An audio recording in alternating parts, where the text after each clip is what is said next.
The importance of this episode was really to address the ability to ensure you are mastering resilience and thriving through challenging times, because I understand we are in challenging times and it's up to us to want to make a difference. It's up to us to understand that nothing lasts forever. It's up to us to make a decision to say, you know what, enough is enough. I'm tired of being sick and tired. I'm going to actually do something about it, going from victim to victor and enjoying the victory celebration. Ever feel like life is throwing everything at you? And I do mean everything. And you can barely duck, dodge punches? Dive into an ultimate resilient toolkit where we turn obstacles into, watch this, stepping stones for growth, making you unforgettable as well as unstoppable. If you're new to the channel, I go by the name of ED. For all my smart and intelligent people out there, it just simply means, Ed, I have an 8-point framework, and these 8 points, my goal, my mission, my job is to unpack today's title, which is entitled Mastering Resilience, Thriving Through Challenges. Let me say that again. Mastering Resilience, Thriving Through Challenges. You know, one thing I've understood, I heard a quote today, and I don't know who the person is, so whoever it is, please forgive me. But one thing I've heard today was, evidence is the loudest voice. You see, evidence is the loudest voice, and sometimes we forget about the evidence. What do you mean, ED? Well, see, evidence is the stories that have been told or we tell ourselves. You see, you're going through something and now you're trying to figure out if you're going to make it. You are experiencing something and now you're trying to figure out if you're going to make it. Well, if you don't mind, can we look back in your life and see how when you were in that same situation, maybe not the same context as far as what is happening to you, but you made it through. See, the key word is, or I should say words, is making it through. You know, family, I remember when I had the genius idea. I said, you know what, I want to go and get my motorcycle license. So I went and applied to go through the class. So first part was the written portion. Okay, made it through by only, if I would have got one more wrong, I was done. Made it through there. Then the next portion was on the track portion where you're riding the motorcycle. Now, family, I don't know what you do or don't know about me, but I stand at 6 feet and 5 inches. I'm 6'5", and the bikes that we were on were so small that my knees was literally in my stomach. And the guy, the trainer said, "Ooh, man," he said, I'm sorry. He said, "You're going to have some challenges out here on the course." And sure enough, I had every challenge that he probably named. And as we were getting near to the end of the course, the final day, he pulls me to a side and he says, "Hey, you know, Edward, I really appreciate your resilience of having the ability to go against it at all odds." He said, "Unfortunately, you didn't make it through. But one thing I want to tell you is I admire what you did as far as still sticking with it." He said, "You can leave right now or you can continue on." He said, "But unfortunately, you're not going to get your license today." And at first, when I heard him say that, I was devastated. I'm just going to be honest with you, family. I'm human. I was devastated because of the fact that I gave up my weekend for this, and I gave up a couple of days, I think, during the weekend. I was just frustrated because I was like, I don't understand why. I was already at a disadvantage. These bikes were too small, and I caught myself. I said, no. We're not going to go down this pity potty. We're not going to go down this victim road. It is what it is. What are you going to do about it? So I realized that I'm going to have to start from scratch and take this test over. Why do I share this story with you? I share this story with you, family, is because a lot of times in life, we forget that life happens. And when life happens, we have to understand how to be resilient. So let's get into point number 1, seeking meaning in adversity. Listen, the lesson I shared with you regarding the motorcycle, me trying to get my motorcycle's lesson, the purpose of that lesson was it taught me about how I was already at a disadvantage. And and I already knew that it wasn't going to go the way that I wanted it to go. Even though I'm the most positive person, I try to be the most positive person and not think negative, because it's easier to think negative than it is to think positive. But I was still a realist and said, hey, I still got to finish this. I started with you guys. I'm going to end regardless of whatever the outcome is, because the experience really allowed me to see what I need to work on. And see, a lot of times, family, we forget that experiences allow us to see what we have to work on. Matter of fact, I know you've heard this cliche, this setback is a setup for something amazing. And so sometimes we just need to reflect on what we learn from our experience and how we can change it and contribute to our personal growth the next time. Family, I really appreciate you locking in with me. Hit that like button, hit that subscribe button. I want to continue to bring you more content. In order to do that, hit the like button and subscribe button so the algorithm can know that you rock with me a little bit. All right, let's move on to point number 2. Building a resilient buddy system. Hey, you remember I shared with you in yesterday's video where I talked about having advisors. I told you Phil was one of my advisors and Byron was one of my advisors. But there's also, I also have a resilient buddy. And the resilient buddy is someone that really is a support system for you. And they really create a safe space for you to watch this, family, vent, seek advice, and then celebrate the victory. See, I think sometimes we get caught up about personal development and being positive that when life hits us in the stomach, or as Mike Tyson says, everybody has a plan until you get punched in the mouth. And so when we get punched in the mouth and now we're at a space and we have to figure this out, sometimes we just need to vent, like how frustrated we is and how we can't believe this happened and why did this have to happen to me? And after we do all of that, after we get that out our system, because you need to get it out your system, now, as the ego would say, what are you going to do about it? And so now that's the point where that resilient buddy, after they let you vent, after they let you keep going on and on and on, now you ask for advice. What are your thoughts on it? What do you think I should do? And then at that point, you already start celebrating your victories, because now you know you have a plan of attack to attack the thing. Point number 3, this is one of my favorite. Message: done is better than perfect. I want you guys to carry that mantra. Done is better than perfect. I know there are certain situations you do have to have perfection, but let's be honest with you, family. You're going to learn more from just getting it done and then continue to reiterate what you learned from the previous situation.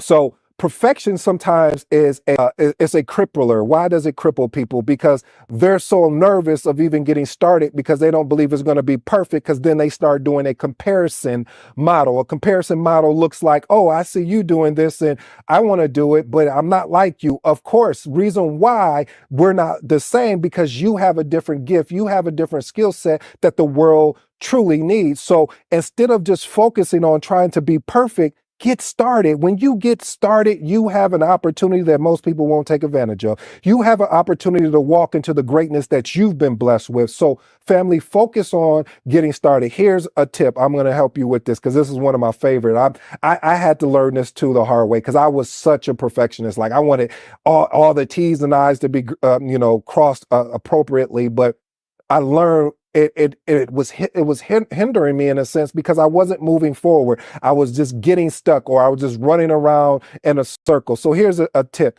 Set realistic deadlines instead of aiming for unattainable perfection. And then focus on completing the task to a reasonable standard rather than obsessing over every detail. Listen, I tell you, family, I obsessed over every detail to the point where then I wouldn't even put out the video, or I wouldn't even put out the article, or I wouldn't even put out this thing here, this book, because I was obsessed with all the details instead of saying, hey, this is how you get better. Yes, people are going to critique you. Yes, people are going to have their own opinions. However, I'm further than where I was, and I'm better than I am when I was at that place the other day, if that makes any sense. Let's move on to point number 4. Building healthy boundaries, the power of not now.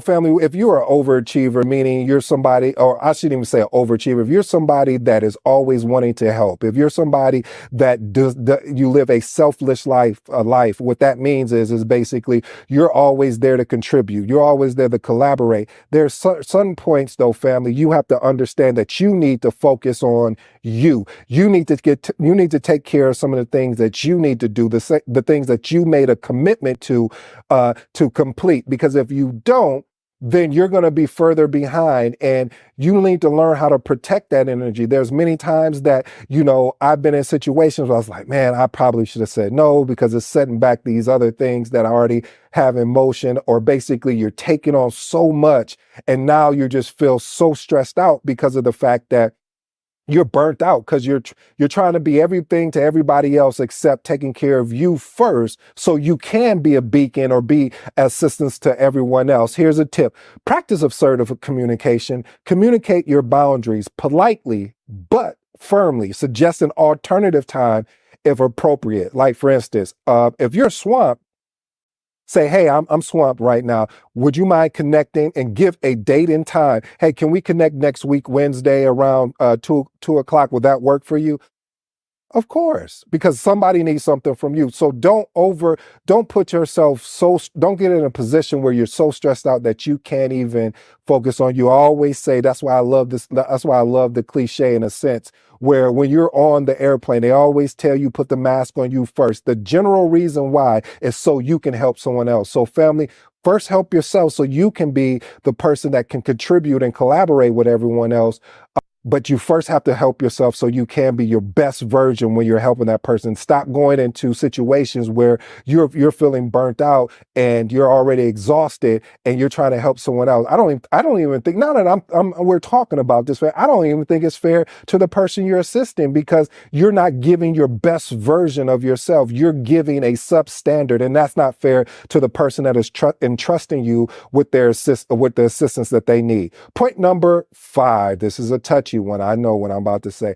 Embrace vulnerability. Listen, acknowledging your vulnerabilities can be a strength. Some people looked at it as a weakness. No, no, no, no, no, no, no, no. It is a strength. Fostering connections with others and allowing you to really seek help when needed. Here's a tip I want to say, family, and you have to be, again, in a safe place. Remember that being vulnerable does not mean you are weak. It means you are human. That's the tip. I mean, because a lot of times, family, we want to be Superman. We want to be Batman. We want to be all these superheroes, and yet we have to understand that these are superheroes. We are human. So we have to start from a human perspective. Point number 6, develop emotional agility. Get that.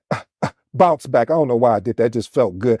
Develop emotional agility, meaning bounce back faster. Emotional agility allows you to acknowledge and accept emotions without getting stuck in them. How many times have you got stuck in an emotion that prevented you from moving forward? Okay, you don't like that. How many times have you got stuck in an emotion that allowed you to cut off people that really want to be there for you in a safe place, to collaborate with you, to help you through whatever that thing is you're dealing with, whatever that thing you're going through? How many times have you got stuck in that place? Let me tell you this, family. Here's the tip. Label your emotions without judgment. Say, hey, I'm feeling frustrated, instead of this is frustrating. No, be honest with yourself. You're feeling frustrated. Now, the question is, what are you going to do about it? And connect with your resilient buddy or your board of advisors, like I recommend. Point number 7, implement stress management techniques. Listen, effective stress management techniques prevent challenges, as well as you feeling overwhelmed. More than you feeling overwhelmed is the thing. One of the things is that when you look at it, I'm over here sweating for you, family. I mean, we getting this work in today, because this is a very touchy topic. This is a topic that I know a lot of people deal with. I've dealt with it. I will continue to deal with it as long as I'm living on this earth. And so I want to make sure that I'm giving my all for this particular topic. So if you see me sweating here, this is a real thing. So anyway, actionable steps to address this: identify stress reducing activities that work for you. Now, of course, some stress examples would be exercising, doing meditation, finding a hobby. If you like to paint or whatever that thing is, find something that you could do that will help you with the stress that you're doing, and be proactive with it. By sometimes you can anticipate when you're about to experience a potential stressor, and sometimes you can't. So when it comes, figure out an outlet. That's what I'm trying to say to you, family. Point number 8, prioritize continuous learning. One of the things here, family, if you're following me, if you're following this channel, one of the things you need to understand and you need to know, I am a lifelong learner, meaning that I am someone that really truly wants to pick up the book and have picked up the book and will read the book and implement what it says in the book, or watch this, experiment what it says in the book to see if it's a fit for me. I will recommend dedicating time each week to learning something new or existing that you need to just brush back up on. One of the things I do every morning, I started back doing that again, is going over my 49 processes. And I would literally type these out of going the 49 processes. Why do I do that? Is because I want to make sure that is one of the most important documents to do of going over your 49 processes, because it really teaches you how you can, from a theory standpoint, as well as real life, of leading an actual project. Here's one of my first bonuses: managing time effectively. How many times have we got caught up in someone giving us a call and we were working on something, and instead of putting our phone in do not disturb or not even answering the phone, we pick up the phone and then we get caught up in a conversation, and then we look up and we like, man, we done spent an hour or 2 hours on this phone, when we could have just called the person back after we finished doing and executing on the thing that we said that we needed to do. So one of the things and I always give this recommendation is when I'm working on something, I put my phone in do not disturb. If it's that important, I don't know, send a pigeon my way or something like that. But seriously though, family, I put my phone in do not disturb so I can have that deep focus on the thing that I am focusing on.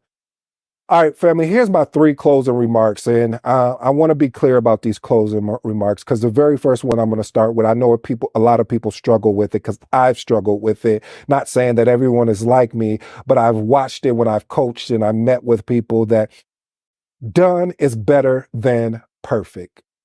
I want you to say that with me.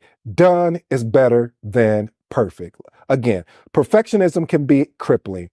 Focusing on good enough allows progress and builds momentum. It's okay for things to be less than perfect, especially during difficult times. So being able to have the ability to go back and readjust. I'm not saying you shouldn't cross all your T's and dot your I's. What I'm saying is we need to continue that momentum. We need to build from that and learn from that. Point number 2, building healthy boundaries, the power of not now. Listen, saying no protects your time and energy. And again, like I said, if you don't do that, family, it's not fair to the person that is asking something of you, because you're only showing up, you're not showing up fully energized. You're not showing up your best version. And do you think it's fair to that person that is needing your assistance? I don't think it is. And point number 3, prioritize your continuous learning. Again, lifelong learner enhances your resilience by ensuring you're always acquiring new tools and insights to navigate challenges. Family, I really truly hope you enjoyed today's episode. See, the importance of this episode was really to address the ability to ensure you are mastering resilience and thriving through challenging times, because I understand we are in challenging times, and it's up to us to want to make a difference. It's up to us to understand that nothing lasts forever. It's up to us to make a decision to say, you know what, enough is enough. I'm tired of being sick and tired. I'm going to actually do something about it, going from victim to victor and enjoying the victory celebration on your way. This has been your boy ED. Until next time, I'm out.